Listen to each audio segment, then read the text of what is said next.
police believe Penguin murdered Black Mask, but why would he send me here if he was the killer? It doesn't add up.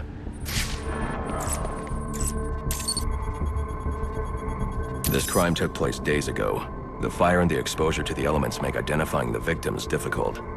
The male victim is wearing a black mask, but I can't positively identify him as Roman Sionis without a DNA analysis. Something I can't do in the field.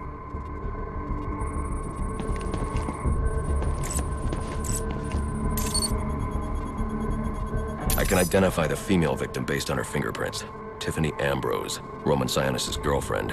Or one of them at least. She was no angel, long list of priors, but nothing to indicate she was the target here. The fire spread as a result of a Molotov cocktail thrown into the room.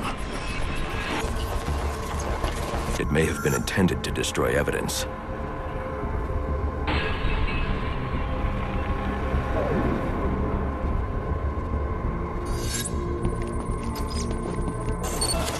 The shallow trajectory of the bullet suggests the shooter could be someone of Penguin's height. But the grooves on the floor suggest that the victim was killed by someone leaning back in a chair. This bullet was fired from a revolver. Ballistics analysis indicates a low angle of trajectory. The shooter could have been someone of Penguin's height, but the pattern in the gunpowder residue suggests the bullet was actually fired by someone lying on the ground.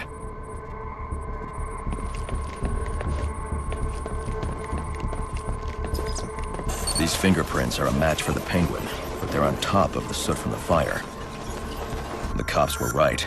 Penguin was in the room, but these prints prove he was here after the murders were committed. If he didn't kill Black Mask, who did?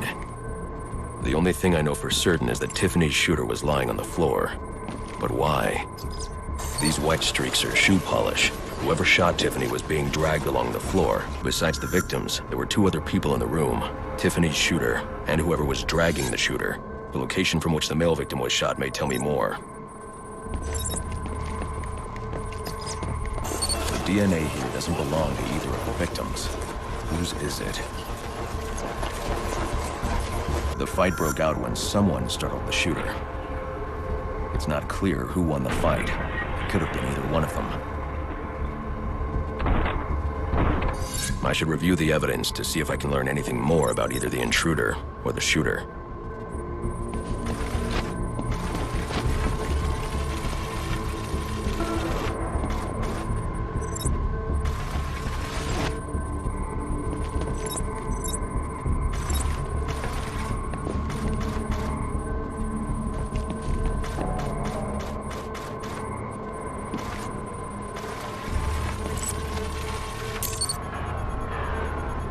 Fabric analysis indicates the intruder was wearing a white suit or sport jacket.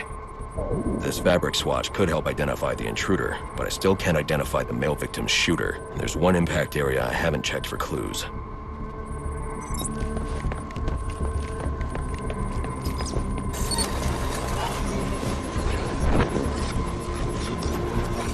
This DNA is from the female victim.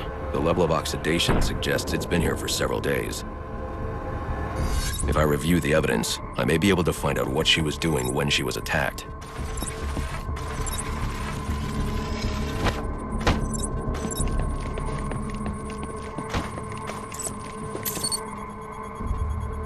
She was sending text messages to Roman Sionis about someone named the Joker. Someone killed Black Mask, but this crime took place several days ago, and I saw Black Mask earlier tonight. The answers I have raise more questions. Who is the Joker? Was he the killer here? Or is he one of the assassins? I have a body, an unknown shooter, and an unknown assailant who attacked the shooter. I need to match the DNA samples against the records in the National Criminal Database to identify who was in the room.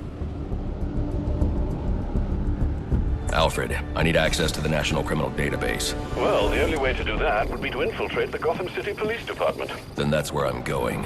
Sir, you'd need to physically hack into their servers.